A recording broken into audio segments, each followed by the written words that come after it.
Welcome to Studio 889. I'm Mo Wilks. Civil rights activist and icon Dr. Martin Luther King Jr. was born January 15th, 1929. This year he would be 97 years old. Prominent civil rights and black power activist Stokely Carmichael, who would later be Kwame Ture, was born June 21st, 1941, and he would be 84 years old. He passed in 1998. As we approach the King holiday, which is January 19th, I have the privilege of sitting down with a cast member as well as the director of a stage production called Stokely and Martin, which is being presented by the Multicultural Arts Center of Cambridge. And it's a bold, original play by Najee Brown that brings to life an imagined conversation between the two civil rights icons, King Jr. and Carmichael. And it's taking place Friday, January 16th through Sunday afternoon, January 18th. And I would be remiss if I did not mention that Coretta Scott has a personal connection to the Boston area, having attended New England Conservatory where she met and influenced a young MLK in his activism. He attended BU. So welcome to Studio 889, Simone Alyse and Najee Brown. Thank you. Thank you. So hopefully you're doing well, both of you today. Yes. Simone, I'm going to start with you. So you have a pretty wide resume. And you are from their area. Yes, I was born and raised in Everett, Massachusetts. Okay, big up, Greater Boston in the house. Yeah. And share a little something about yourself. I read a little bit about you. You kind of got your start like at a really young age musically, but share some of yourself. Born and raised here. I dove into the musical theater community at a really young age. I was doing shows at Boston Children's Theater, the North Shore Music Theater, and then I ended up at Walnut Hill School for the Arts, which is in Natick, where I studied singing, dancing, and acting. But I decided that I really wanted to get into the music side of things, and I felt that my platform could be more powerful if I was writing my own music. And I ended up getting into Berklee College of Music, where I spent 2 years. Thank you.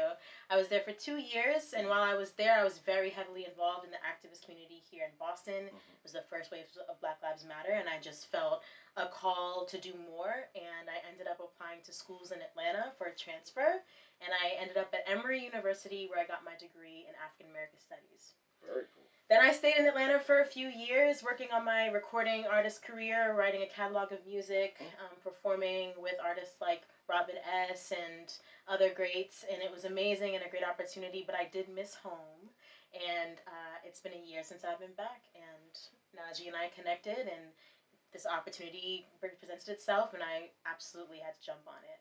Welcome. Very nice resume. Welcome. Thank Very you. Cool. Thank That you. might dive back into your musical background in a second. All right. But Najee, you're not from Boston, from Brooklyn. From Brooklyn. Everybody's from Brooklyn. I know. As my friend would say, it's its own planet. It is its literally. own planet. So its own energy. You produce your own music and you've done choreography. Yeah. From what your resume says, you've been on stages like at the Apollo as well as Carnegie I have, Hall. I have, yeah. What was it like to be on both of those stages? I was really young. I've done most of that stuff happened before I was maybe 18. Well, you both look young, so Thank you. Thank you. It was a very long time ago. I think at Carnegie Hall, the step team I was a part of was the first step team to step at Carnegie Hall. Also performed at Lincoln Center with a play called Christmas Shoes. And then there was another one at the Apollo. It was like a benefit concert. It was great. I mean, honestly, those stages are so important. I grew up heavy in the church, and a lot of the times we got to travel and then get to perform on those stages, and then at the same time they would take us and pick up trash in our community, just to teach us that no matter where we go in life, it's always important to give back to your community and to remain humble.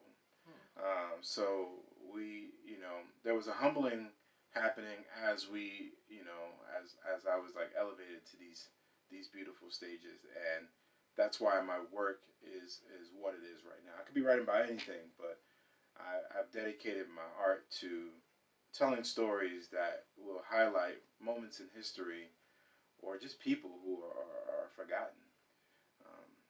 I love that. I mean, you already answered the question about your take on storytelling on stage.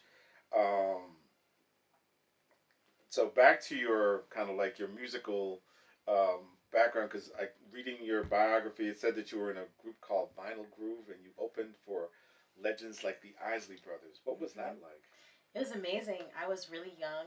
I got into Vinyl Groove right when I graduated high school and was with them for up until I moved down to Atlanta officially. But we opened up for the Isley Brothers at the Lynn Auditorium, Shalimar, Evelyn Champagne King multiple times, Okay. Prince Jolie, all the disco greats. And if anybody knows me, I'm a very big disco girl and a house head. So it was really great. I feel like that had a really big inspiration on my sound as a recording artist, which I go by the name of Celise. I didn't say that. Okay, that's all right. Let everybody else there know. Yes. All right. And it was amazing, especially like doing it here, like where I'm from, and being able to be a part of, watching a whole generation of people reconnect to the music that's so nostalgic for them. It was so much fun. We opened up at for Tavares. At Government Center when it was a big stage and stuff. So yeah, New England's own. Yes. Yeah. Oh wow, that's some serious history right there. Yeah. So, but we're here to talk about Stokely and Martin, which unites two icons of late '60s and '70s, and up until today, a lot of their work is definitely still relevant. I mean, the closest thing I can think of that touches your particular play is like the One Night in Miami movie that fictitiously brings together, like One Night in Miami, for those that don't know, brought together Muhammad Ali, Malcolm X, and Sam Cooke. So I wondered, because as I told you off camera, the only time I know that these two people, Martin and Stokely, got together was Meet the Press. How did you, get your research? How did you do your research for this? So, actually, Stokely took over SNCC. So, remember John Lewis was the head of SNCC. Yes. Started by Ella Baker, gotta shout her out too. But Stokely took over SNCC about in 1966. Okay. They kicked John Lewis out. He was too much into nonviolence thing. So, SNCC and SCLC, which was Dr. King's nonprofit, Southern Christian Leadership, always work together. Right. So they had a very close relationship. Oh, okay. And they had a very. You can look at footage of them marching together, talking. Stokely is talking against nonviolence, and King is talking against violence and Black Power, and that was always interesting to me.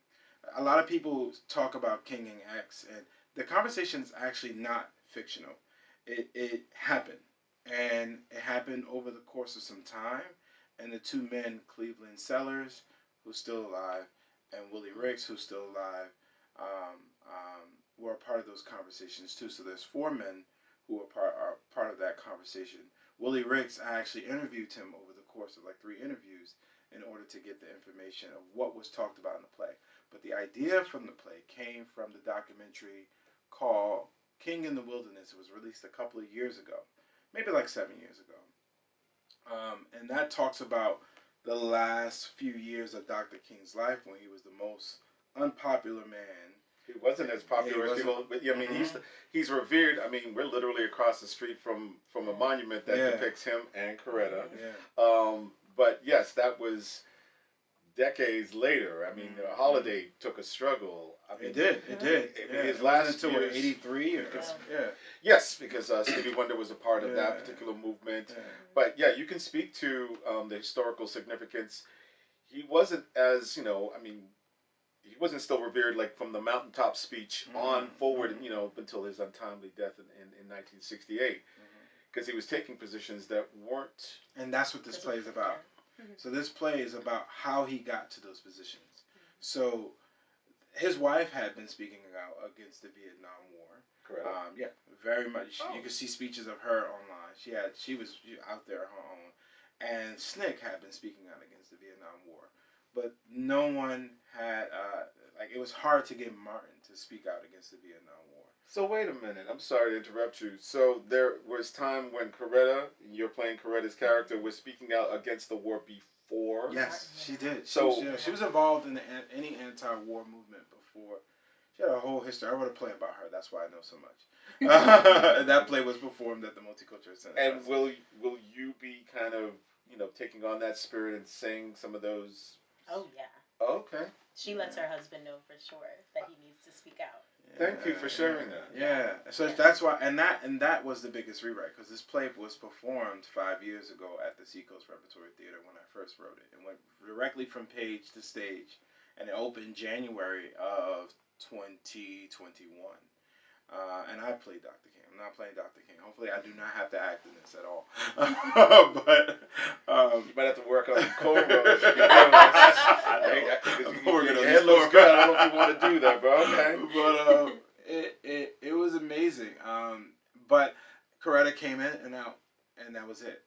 And then I recently stumbled upon Bernice King, Dr. King's daughter, interviewing. Someone was interviewing her. Literally popped up on my Facebook. And there's a lot of moments like that has been happening since, going back to this play. And she was talking about how her mother would bug him about it every day. You have to speak out against this war. You have to speak out against this war. And I was like, man, that's the missing piece. Because the whole thing about this play is not two historical figures. You're seeing them curse. You're seeing them drink. You're seeing the real Dr. King at home. You're seeing black people when white people don't get to see us. And it's a slice of life in his house, in his kitchen, in his living room, that you're going to get to see. That you get to see him dance with his wife. You get to see, it's a slice of life in a way that you don't get to see Dr. King portrayed. Now, are you worried at all about those real depictions? No, because I think what happens is, especially in American history, like when we almost like make it a myth. This is what happened. This man had a dream, and because he had a dream of everyone coming together, it threatened people, and then he was shot down. That's not true. That's not true. He already was 5 years away from that dream. It said that dream has now become a living nightmare by the time this play has happened. And the thing about it is, because we don't know history, and we don't know how these men strategize, and we don't know that strategy room, we are often glorifying the past, but not looking at it with a realistic lens. And we're attacking today's issues without strategy and planning the way they did. We're almost just going about it emotionally. We're going and we're throwing a No King's March. But what is the vision of a No King's March? What are we fighting for? Who is casting the vision of the world that we want to live in? All we're doing is just, we get emotional, we march, and then everybody's like, okay, that was good, a good time. That's not what they did. Right. That's not. So knowing the history and the motivations behind those movements, and knowing the humans, stopping from going, oh, there would never be another Dr. And King. I think that kind of slows people down from time to time, because we want to lionize, we want to, kind of put these people on such pedestals that they can't have any flaws. Otherwise, we can't follow them if they have a human flaw. And that's a line in the play. There's a line in the play where he says, "Man, I wish I had a cigarette." And they go, it's hard. He goes, "Yeah, why can't you?" He's like, "Well, as a country, if they knew how imperfect I was, they would never follow me." Sitting down with Najee Brown, Sorry. as well as continue. Thank you. And Simone Alyse. I mean, you kind of taking me on an amazing journey, and I'm thinking about it, and obviously it seems like you've done your research. Yeah, too much. That's nothing wrong with there's no such thing according to what you're saying right now, and I can't wait to hear you say some of Coretta's great lines. As I said off camera, why did you choose Mark? I mean, you mentioned their history kind of overlapping, him taking over SNCC, but everybody kind of, for the most part, is always kind of putting pedestals, being what I said just a second ago, Martin and Malcolm. Or why didn't you do, if you're going to do Stokely, why not Stokely and Jesse? Because they were born the exact same year, so they would be contemporaries. I mean, and Jesse was a person that came under Dr. King. Why not Jesse Jackson and Stokely? They're both compelling figures. Yeah, I understand that. The thing about it is, and you asked me to ask you this. Yes. Stokely. The thing about Stokely Carmichael and that Black Power movement, that's how we got to the Black Panthers. True. And that's where the world was changing. I think the thing about it is, this is a play about young men coming to an old dog and saying, "We need you to get in line. Wow. We need you to help us because this is where the world is turning, and we know a little bit better about what to do next." Remember, like he even said, Dr. King said, the optimism that I once felt when I gave the "I Have a Dream" speech, it's gone. It's gone. Like, and these men knew that what we need right now, when it comes to handling after the death of Malcolm X, you're talking about Dr. King now feeling a need to go to places like Chicago and Watts and Detroit, handling the North because he only was in the South, right? True. So like you're talking about him now feeling a responsibility for the North, To take care and now he's seeing Chicago is worse than Mississippi in terms of the living conditions, and they're like, okay, we're there too. However, we need to give these people black power. We need to give them empowerment. They need to know that they need to know that they are protagonists in their own communities, and they can create food programs. They can become politicians. They can become blah, blah. It's now we're moving away from "we shall overcome" and what are we doing next? We need to be protagonists. We need to go make these plans. We need to stop asking for handouts. White supremacy is telling a white man to give us something and waiting for him to hand it out to us. That's why he feels superior. We could just take it. Like so, like that's the mindset that they're coming with. But he's telling them you need to balance that because you're causing a distraction by saying blah blah blah blah blah black power, and it makes all white people feel like they're evil and they're bad. So there's that, and I think when it comes to it, this is a real life thing that actually contribute to history, right? After this meeting, that's when you get the Riverside Church, where Dr. King actually vocalizes his frustration with the Vietnam War, and it really cuts him off from everything financially, President Johnson, and then you get him saying riots are the language of the unheard. You know what I mean? Like that's this is a conversation that happened. I don't know. I wish I knew more about Jesse Jackson. And Malcolm X is always portrayed as the opposite to King. And I feel like it's time for us to recognize that there were more than 2 to 5 people who were doing this. And like, there are people who sacrificed their lives. Like, now I wish there was a play about Medgar Evers. I wish there was a play about Rosa Parks before the bus boycott. You know what I mean? Or Marcus Garvey. Or like, there's so, and I'm not even, like, Adam Clayton Powell. Hazel Scott. Like, there's so many people that sacrifice their livelihoods, their way of living. Nina Simone. Like, just for us to be able to walk down the street without, like, I think, and that needs to be said. Like, I love Dr. King, and I love his mission. I love what he stands for.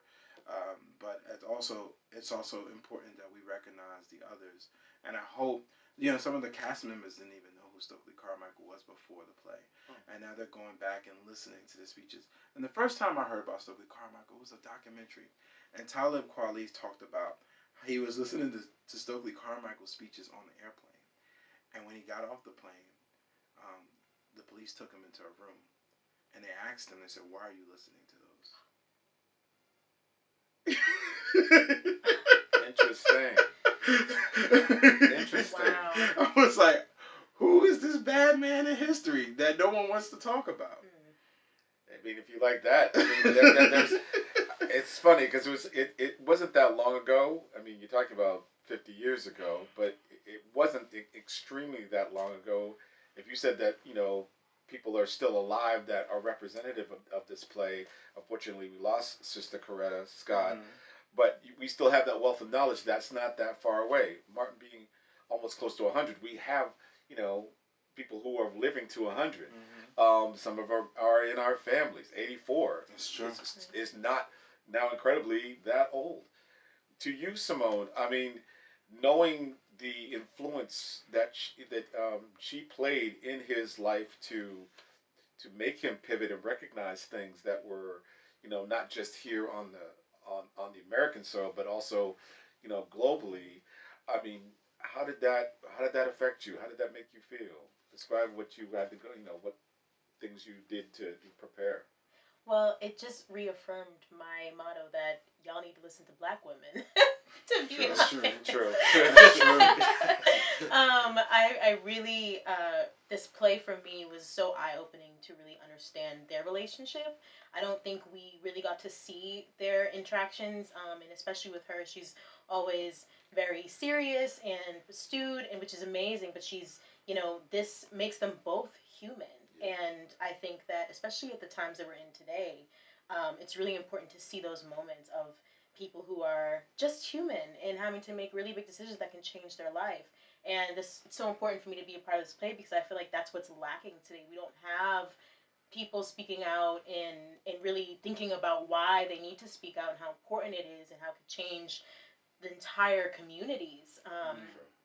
Yeah, I it's just been awesome to be a part of it in this world because I went to school for African American Studies, so I studied a lot of things too, and I And you lived in Atlanta. and I lived in Atlanta, That's right?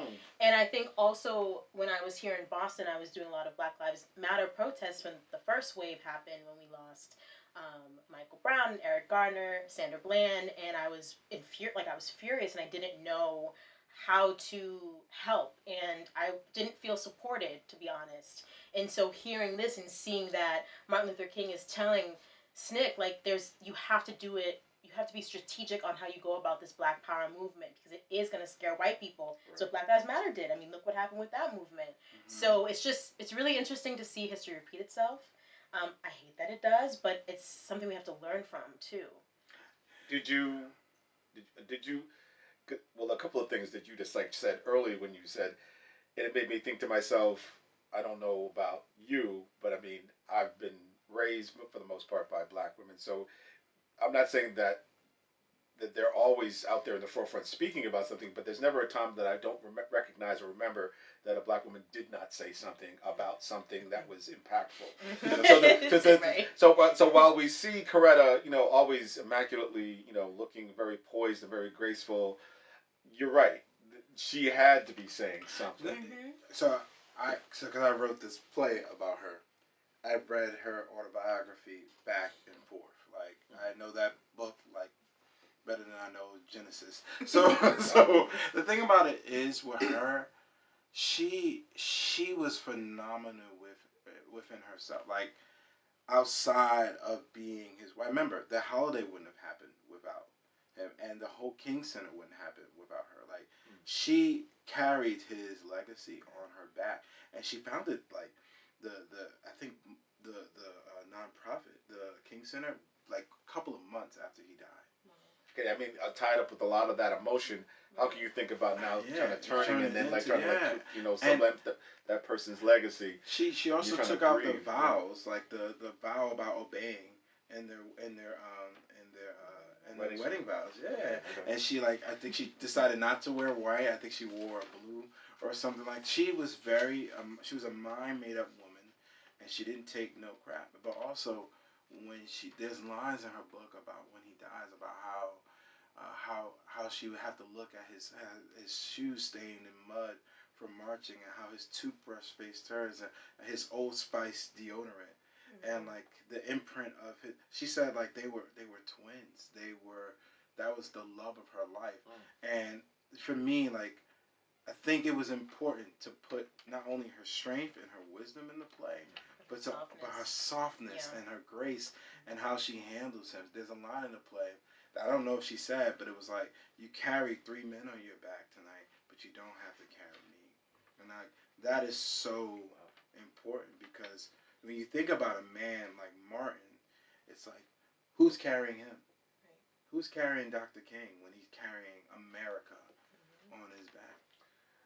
Based on all the research that you've done on both of these people, what do you think their positions would be today?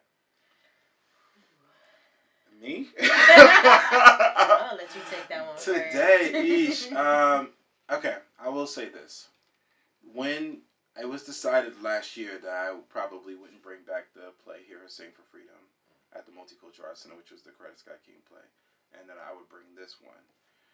And I think around October and November, I was thinking, maybe up to December, I was thinking, is this going to be relevant? Is this going to speak to the souls of people what is a play about Black Power doing in 2026? Now, after Venezuela, after Miss Good, um, like what, like it couldn't be more relevant. Yeah. There are lines in the play about policing. There are lines in the play about foreign policy and going to Vietnam that are so relevant, and it's what you're watching history repeat itself. I would like to think that if he was still alive, that a lot of this stuff wouldn't happen, and because he would have worked towards it. I think he would have. I think he was working on it. You're talking about a man that was fighting for universal health care before, and we're still fighting for it. Like, I think that's the problem, is that we only romanticize up into the Civil Rights Act, that we don't realize that everything that he was working for is still happening right now. And I would like to think that if he was successful with the Poor People's Campaign and all that, the world would be a much better place. I don't think he would like the world that we live in, but I would like to think that his presence and his motivation would have made the world much different than what it is right now. Same for Coretta. Yes, and also I think she would be mentoring the young people who have platforms to speak out. That's in her book. Yeah. Really? Yeah. That's See that. one of the I last mean, I just think paragraphs. that it's missing. It's completely missing today. The people who have an agenda of hate are the ones who are in power and speaking out right now, and no one is speaking out in the name of human rights and love and care for one another and empathy and passion. And I think that she would definitely have been a powerhouse in that, in helping others use their platforms are so different today, right? We have social media, we have all this technology, like there's so much, and it's so important because that you put out the right things, because it can be detrimental to massive communities. And I really think that she and Martin would be helping, especially Black people or people with big platforms, really speak out against what's not good. Because that's what Martin did with these three gentlemen. He was their mentor. He was the mentor for those snakes. He was the mentor for John Lewis. Like, they had moments with him that I don't think some of the men on his organization got to have with him, because he saw it was important for the next generation. He started young. He started like 25. Yeah. He started his mission at the age of 25. He died by the age of 39. Didn't live to see 40. That's crazy. But when you talk about that, like, that's what this play is about, him mentoring these men. And you can see the effects of that, because when he died, go back and listen to what Stokely said. He was not happy when they killed Dr. King. Because it's almost like he said, parent. you killed the only thing that was holding us back. Right. You killed the only thing that was holding us back from wanting to kill y'all in the first place. That was reasonable. Yeah. Now, you speak about, what their feelings were. For you, what's the particular mission, message, or aim that you want audiences to basically come away with from this artistic creation? We're living in a world currently where two people who are either Democrat or Republican can't sit at a table together. Oh, you voted for him? Oh, heck no. And it's so interesting because both of them are crazy. But in this particular instance, you have two people that are opposite sides. And the talk, fact that they could sit down over dinner, argue about it, and at the end say, I love you. Right. We have to learn how to do that again. Yes. There's nothing that serious for us to can't stand to look at a person for over these disagreements. Like, we need to learn a little bit of tolerance and a little bit of love. Not even tolerance, love to start talking to people. You have to understand that people simply don't understand where you're coming from. They are not raised the way you are. You ask a question these days. Oh, can you help me understand? Why don't you know? Do the research. Where's that coming from? They don't know. Help them, guide them. Okay. And that is wrong with them. Yes. That is okay. Right. That is okay. I remember that during the Black Lives Matter movement. Do the research, white people. Do your own work. It's like, come on, man. Like, we gotta help. We have to help. Because you know what? People, if they're asking those questions, they are most likely sometimes coming from a genuine place. And people are clueless. Yeah. Can you imagine growing up thinking that the world was all peaches and rainbow, and then realizing it's all vampires and demons. You got those glasses, and you're like, what do I do? Right. Like, people like, well, you need to do the work. I totally understand. Where? I totally understand that particular position. I also understand the position. Like, imagine if you were like, a Stokely or a King, and you've done all this work, and then you have somebody come to you and say, "Well, what's going on?" You do at some part of you might want to say, I'm a little bit exhausted right now. I really would like you to kind of like, all right, here's a couple of books. But I really need you to kind of like do some of this. Do something. Well, at least they gave them the books, though. I think Right. when he's speaking It's of just it, like they can't even be in the do it. room There's together. nothing We they're can't not- even be yeah, in the they're not room in. together. And I think that's Yeah. where I don't think we were this. I don't even think we were like this in 2016. We weren't even like this during the first wave of Black Lives Matter protests. And now we have ICE and all this other stuff on top of it. So And I much. think It's too much. it is so much at one time. And with the media and the conversation changes, it is so hard to keep up.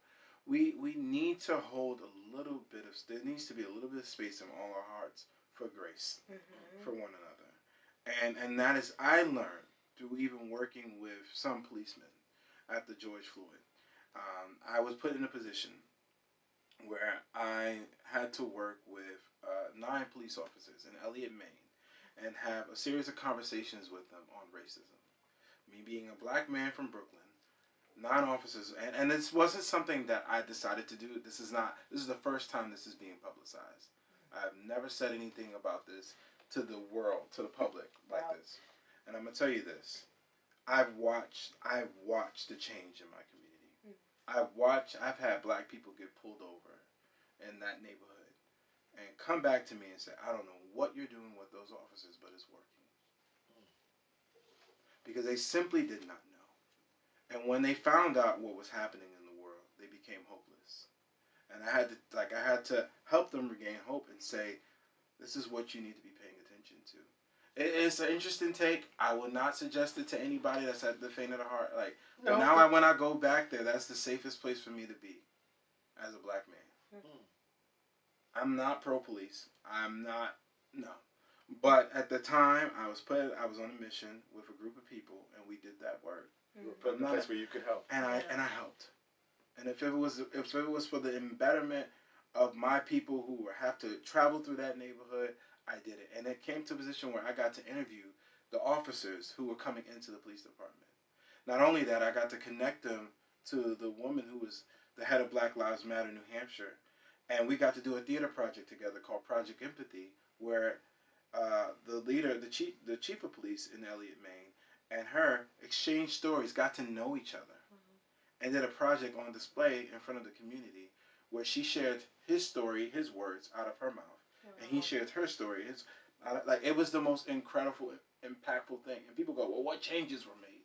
Spirits would change. Hearts would change. You can change a law and you can't change a heart. So you have to learn how to change the heart first. You really need to learn how to change the hearts of people. They did not want to meet each other, but they did it because I asked them to. And so much has come out of that. They had a podcast. They had it's deep. You're really literally using theater arts, storytelling to bring people together that might not otherwise, come together, both in the audience but behind the scenes as well. Yeah, and it's not for credit. It's not to be the one man. It's not to be the next Dr. King. That's not for. I don't want people to know. It's not. I don't want to tell my people in Brooklyn that I did that. That ain't gonna probably know. But that was 5 years ago. But I don't want them to know because my father was incarcerated my whole life, and I grew up going back and forth to prison to see him up until I was I think 15 or 16. So I already had troubling relationships with police officers my entire life. I grew up in Brooklyn. Multiple arrests in my family, all that stuff, and I grew up in the hood. So and during the crack era. So add all of that stuff together. So for me, it's about mission, and I learned that if I want those people to see my humanity and my nobility, the moment they look at me, I need to see theirs. And then I might have to be the elevated human. I might need to be the bigger one. And if it doesn't work out, At least you gave it a shot. at least I gave it a shot. At least you try to bridge a gap with humanity. I tried. Simone, Sorry. No, No. don't apologize. Thank you for sharing. I mean, what do you? Is there a mission or an aim that you hope that people will actually glean when they actually see you on stage with this role? I believe I'm a vessel of something bigger, right? And so I think being in this role as Coretta, I'm tapping into that. There's a line that Martin says to me, when you sing, you remind people that they're human. Mm-hmm. And I feel like he's talking directly to me, Simone Alyse the singer, right? And I think that, there's so many things that people do for the mission, for genuine, support of the community. It's not performative, right? And so to be able to act in this role in a genuine manner and connect with the audience is really powerful for me. I haven't been in a play in a minute. I really just left the theater to focus on music. So to come back and be a part of this is everything. And you're a godsend. Like you're every scene that you're in with Stetson, that's playing Dr. King. Shout outs to him. Yeah. Hubby. Shout out to the cast. The cast is phenomenal. Name 'em. Phenomenal. Darren, Terrell, and Joshua. Every scene that you're in with Stetson, it grounds the play. It really grounds the play. So thank you. Thank you. Yeah, thank you. And I thank both of you. So I hope that you will actually check this out, Stokely and Martin. It's going to be at the Multicultural Center in Cambridge, Massachusetts. It's going on this Friday, which would be January, let me get my 16th, through Sunday afternoon, January 18th. And if you want more information, you can actually go to multiculturalartscenter.org/Stokely-and-Martin. If you want people to follow you on your socials, do you have them you can share with them? So you can follow me at Salise Official. That's SALYSE Official on all platforms. Yeah. And Najee, Najee Visuals. You can follow me on Instagram. Thank you. Looking forward to checking this amazing work of art. I'm looking to see. I can't wait to see both people on stage and just their interaction and how they vibe together. I mean, based on what you said, you just have just an amazing grasp on once you make change through art. I mean, art hopefully will be imitating life through this, and people who actually have disagreements will come together and say, so we can disagree without being disagreeable. Because we only have one space that we can actually coexist together with, and we have to make sure that we do it. We have to make sure that we can get to that next space that it's about, compromise. I definitely can see things within both of those men, both of those people. But you have to we have to move forward together. Yeah. Yes. We can't be like, well, okay, you didn't get your way, so you're gonna have to hold us together as a society back. We can't do that any longer. So thank you both again for your time. Thank you for having us. All right. It's a pleasure. No problem. Pleasure for me. So from Studio 889, I'm Mo Wilks. Thank you very much. Shout out to my man James on the camera and the editing.